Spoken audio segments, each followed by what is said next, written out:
So after about an hour's work, I had a blank window open. After that, I wrote my input code so I could use the mouse and keyboard later on, and then it was finally time to get something to draw to the screen.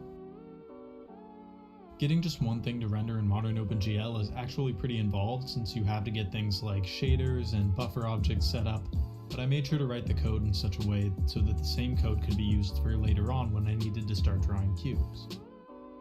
After a few failed attempts, I finally got the screen rectangle to draw up in the top right, and that's going to be the start of the first block. But to see the block in 3D, I had to get a 3D camera working, so that was my next task. This involves some pretty complicated linear algebra that would take me a while to implement on my own, so I used another linear algebra library called CGLM to get the camera matrices in the right configuration for me. And once that was working, the last bit of housekeeping I had to do was getting textures to work. So I'm not actually a very good pixel artist at all, but I decided in the spirit of the game to make some programmer art, and I thought it turned out pretty okay. What I was making here was something called the texture atlas. For the sake of efficiency, games like Minecraft stitch all of the textures for each block together into one big image like this, called the texture atlas, so that the renderer doesn't have to switch between textures every time it draws a different block. The renderer uses the atlas image by taking the offset of the texture for the block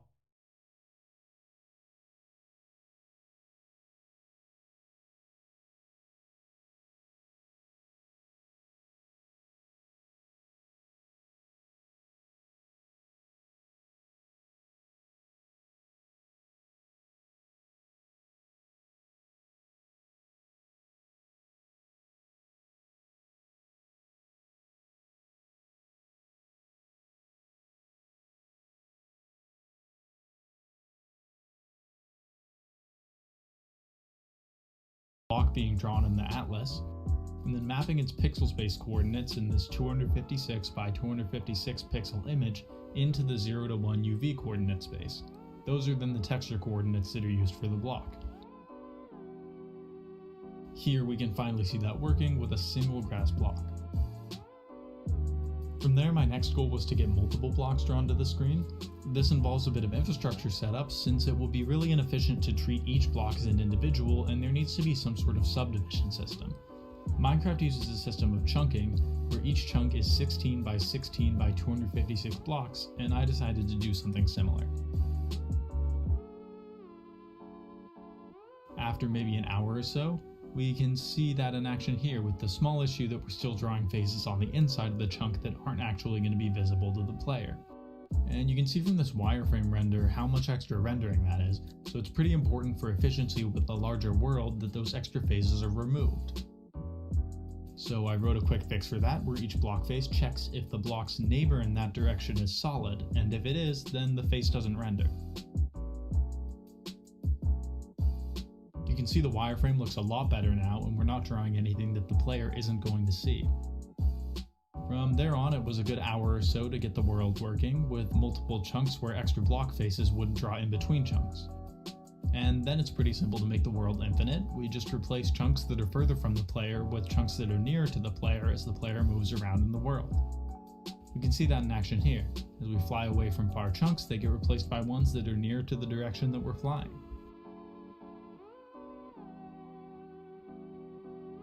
And of course, the next thing to do was to put together a few different block types and mess around with some world generation.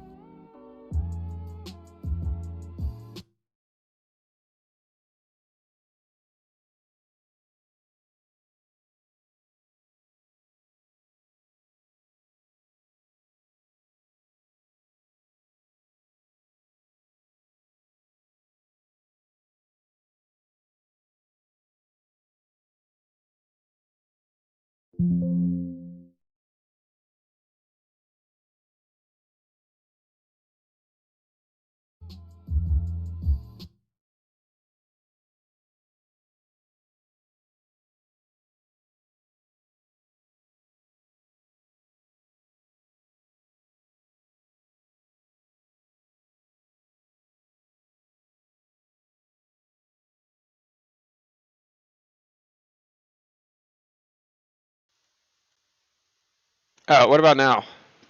What about now? What about now? I hate my life. Good morning, chat.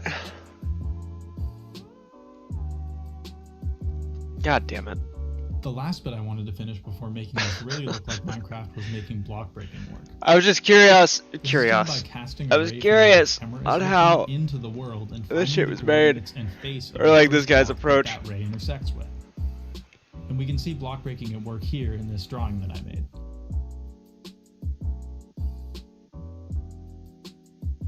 It's fucking wild. And to place blocks, now that we know the coordinates and face of the block that the camera is looking at, we can just place blocks on that face. To test this out, I added a sand block into the game so you can see it at work. That's fucking crazy. I was never really a game developer. I didn't have the patience for it because there is a lot of like, I don't know what you would call it. I could finally really dig into terrain generation.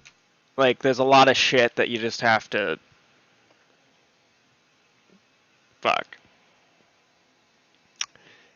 Boring shit. There's a lot of boring shit. Like all this. Tons of math. I just ain't my thing. Generally, the way procedurally generated games like Minecraft do terrain generation is through trial and error, yeah. Which is a function that takes in a specific number of parameters corresponding. I mean, that's to what that's programming in itself. But when it comes to game development, like you're trial and erroring math formulas repeatedly all day on end. In our case, 2, and produces a random but yeah, David, good morning. Of values in between negative and Donavine, which can be morning, brother. Terrain features. That's fucking wild. In order to generate more than just a smooth height map, techniques of layering noise like octave noise and combined noise can be used to produce more interesting terrain features, like I made here. I decided to follow after Minecraft Classic in this respect, and sample and layer noise the same way that it did, because I thought it fit the vibe pretty well with the bright green grass and everything. Yeah, the OG Minecraft grass that was like neon green, those were the good old days. So I didn't use any real Minecraft lighting in my clone, but there is a quick hack that I wrote where I made the north and south faces of each block a different brightness than the east and west ones, and the top. Yeah, like all this, like I could never, I don't know, I just wasn't, I can sort of understand what it's doing in terms of like technical shit, but when you start throwing up like formulas and whatnot, like I have no fucking clue. Top and bottom. This was done by giving each vertex some extra color information in addition to its texture information, so when OpenGL is calculating the final color for each block vertex, the vertex is multiplied by the RGB value of the texture. Huh. And as you can see here, that makes a big difference to how the terrain looks because we can see individual cubes now instead of just big masses of the same block. The next thing that the terrain really needed was water. Water is actually pretty simple to add to the terrain generation. We just pick a water level, I said 64 blocks, and then if the terrain height ends up being below that level, we fill the rest up with water to that water level. We can see here that that simple addition gives some pretty nice results, but the one thing you're probably noticing is that the water isn't translucent and we can't see the ocean floor below it. Transparency and translucency are notoriously hard problems in 3D graphics, but the first thing I had to do to get this right was to start separating out each chunk's mesh into the solid geometry and the transparent and translucent geometry. That way, I could have 2 different sets of vertices that I could render differently. The key to good-looking transparency in 3D graphics is proper ordering. And you can see here how order matters. Yo, Michael! We have 4 translucent squares. Welcome, on the left welcome, side, sir. The Thank red you. one is on top of the green one, and on the right side, the green one is on top of the red one. These different orderings give different colors where the squares overlap, so it's important to make sure that the rendering order corresponds to the physical order of the squares. This extends out into 3D space, so we need to make sure that the player sees the correct ordering of block faces. But that requires drawing... Real quick, I think we're going to see something on GME and AMC in the next 15 minutes or so. Wednesdays are always pivotal days, so I want to see if they're going to be pushing it up or down, and that'll give us an idea of what we're going into for Friday. The translucent faces from back to front relative to the player, meaning they need to be sorted. This can create issues in Minecraft-like games because there are so many different cube faces that it gets pretty expensive to sort them all every time a frame needs to be drawn. I made the mistake of trying to take a lot of shortcuts around this for performance reasons, and none of them really worked out, so here are a few of the best ones. Here we can see no water at all. Then a few minutes later, whatever this is, it clearly isn't working though. The next attempt gave me an ominous looking black pillar. Then a weird sort of void world. And then my personal favorite, whatever this is. What the fuck? And as the hours went by, I got pretty close. I got a few things working, and I eventually ended up with a half solution like this. You can see from the artifacts in the chunk that the chunks are being rendered in the wrong order relative to the player, so I needed to start rendering them from back to front, sorted by their distance from the camera.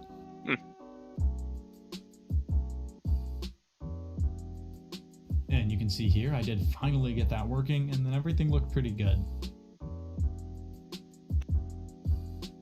However, the one problem I wasn't actually able to fix, even with a few more hours of coding, was that block faces also need to be sorted inside of each chunk, so I had to leave that for the next day.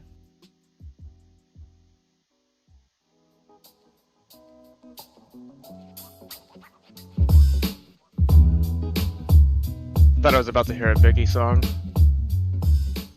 To start the next day, I gave up on all of my shortcuts and decided on a proper sorting algorithm to sort the block faces. By sorting every transparent or translucent block face inside of each chunk from back to front relative to where the camera was, this solved all of my issues, but it did create a few performance problems initially.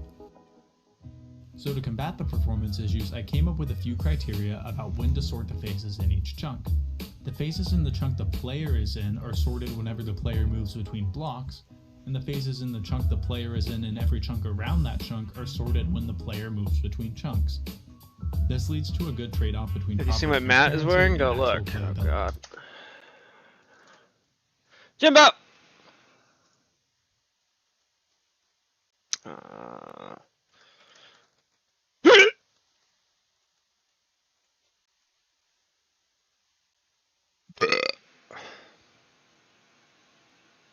Payment for order flow.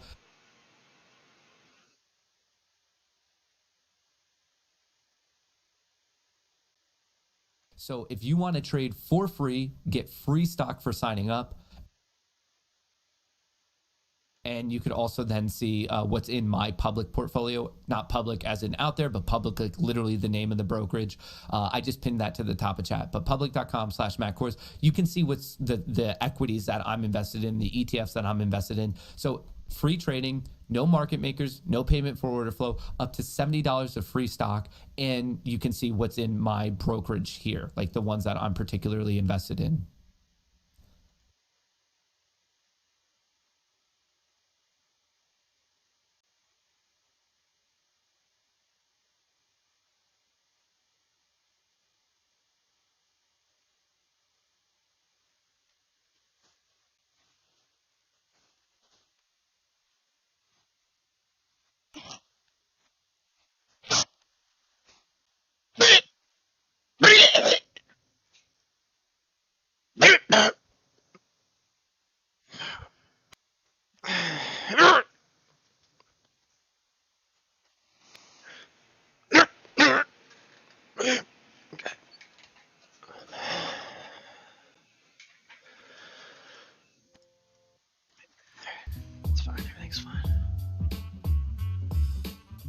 And after around an hour of coding, we can finally see that working.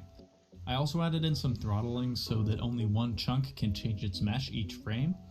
This helps with making the game feel a little smoother, and it's not really noticeable to the player.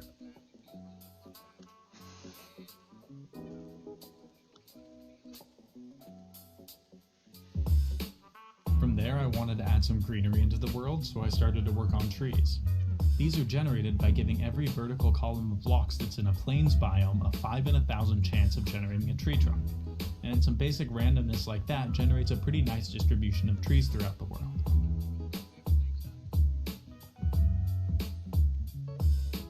After that, adding leaves onto trees is as simple as taking the position of the trunk and then building a cube of leaves around that. There is some extra variance in the corners of the leaves though, just so that the world looks a little bit more interesting.